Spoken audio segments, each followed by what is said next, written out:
أعوذ بالله من الشيطان الرجيم بسم الله الرحمن الرحيم رب اشرح لي صدري ويسر لي أمري واحلل عقدة من لساني يفقه قولي اللهم صل على محمد وعلى آل محمد كما صليت على إبراهيم وعلى آل إبراهيم إنك حميد مجيد اللهم بارك على محمد وعلى آل محمد كما باركت على إبراهيم وعلى آل إبراهيم إنك حميد مجيد আজ আমরা জানব যখন শেষ জামানায় সমস্ত মানুষ সমস্ত মাখলুক আল্লাহর ওলি হয়ে যাবে, অর্থাৎ মুমিন হয়ে যাবে, তখন আল্লাহর পক্ষ থেকে তাদের জন্য দুনিয়াতে ফেরেশতা নাজিল হবে তাদেরকে প্রশান্তি দেওয়ার জন্য। তাদেরকে কি দেওয়ার জন্য? প্রশান্তি দেওয়ার জন্য। আর আখিরাতেও তারা তাদের সাথে থাকবে, অর্থাৎ মুমিনদের প্রশান্তি দেওয়ার জন্য শেষ জামানায় যখন তারা আল্লাহর ওলি হয়ে যাবে তখন আল্লাহর পক্ষ থেকে ফেরেশতা আসমান থেকে অবতীর্ণ হবেন। আসুন আমরা কোরআন থেকে জেনে নেই।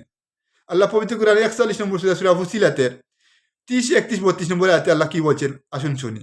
আল্লাহ রাব্বুল আলামিন বলছেন, ইন্নাল্লাযীনা ক্বালু রাব্বুনাল্লাহু সুম্মা ইসতাকামু তাতানাজ্জালু আলাইহিমুল মালাইকাতু আল্লা তাখাফু ওয়া লা তাহজানু ওয়া আবশিরু বিল জান্নাতিল্লাতী কুনতুম তুআদুন।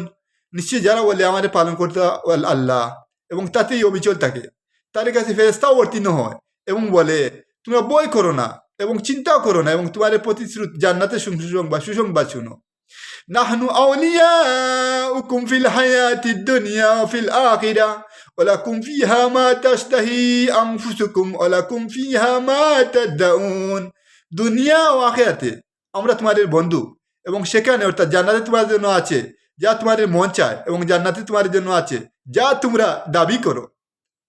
নুজুলাম মিন গফুরির রহিম, এটা ক্ষমাশীল করুণাময় আল্লাহর পক্ষ থেকে সাদর আপ্যায়ন। অর্থাৎ যখন মানুষ মুমিন হয়ে যাবে, খাঁটি মুমিন আল্লাহর ওলি হয়ে যাবে পৃথিবীর মানুষ, তখন আল্লাহর পক্ষ থেকে আকাশ থেকে তাদের জন্য ফেরেশতা অবতীর্ণ হবে। তাই আসুন আমরা সবাই মুমিন হয়ে যাই, তাহলে আল্লাহ আমাদের জন্য ফেরেশতা অবতীর্ণ করবেন, দুনিয়াতেও আমাদেরকে ফেরেশতা দিয়ে সাহায্য করবেন আর আখিরাতেও। আসসালামু আলাইকুম ওয়া রাহমাতুল্লাহি ওয়া বারাকাতুহু।